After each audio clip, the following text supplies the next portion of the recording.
এই যে আমাদের পর্তুগালের কোচ, যেটা হচ্ছে নাম আর মার্টিনেজ। এখন এই কোচটা কি আসলেই ভালো নাকি খারাপ?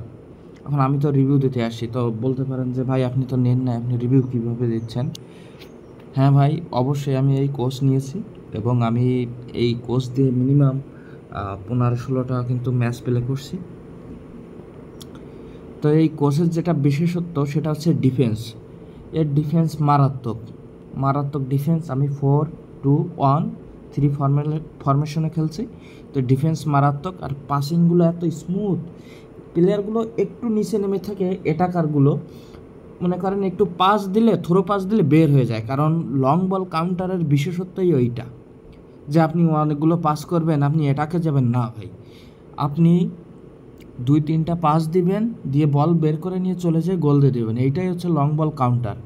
তো এই কোচটা নিঃসন্দেহে সেরা। আমি গ্রুপে দেখলাম অনেকে এই কোচটাকে নিয়ে, কোচটা নাকি ভালো না, নানান ধরনের মন্তব্য, ঠিক আছে, এসব বলা। তো আমি তাদের বলবো ভাই আগে খেলা শিখেন, পরে মন্তব্য করতে আসেন, ঠিক আছে? প্রত্যেকটা কোচ ভালো, আমাদের স্কিল দরকার আসলে খেলতে গেলে। যেমন পজেশন গেমে কিন্তু জোহান ক্রাইফ আছে, অসাধারণ পাস দেয়।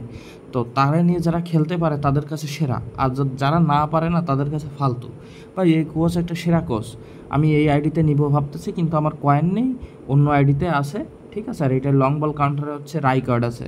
তো এই কোচটা নিয়ে দেখলাম যে একটা সেরা ডিফেন্স যেমন, আর একটু থ্রো পাস দিলে এটাটাও তেমন হয়, মাথা নষ্ট, ঠিক আছে? তো অবশ্যই আপনারা কোচটা নিয়ে ট্রাই করে দেখেন, আশা করি হতাশ করবে না, দারুণ। আমি অনেকগুলো ম্যাচ খেলছি।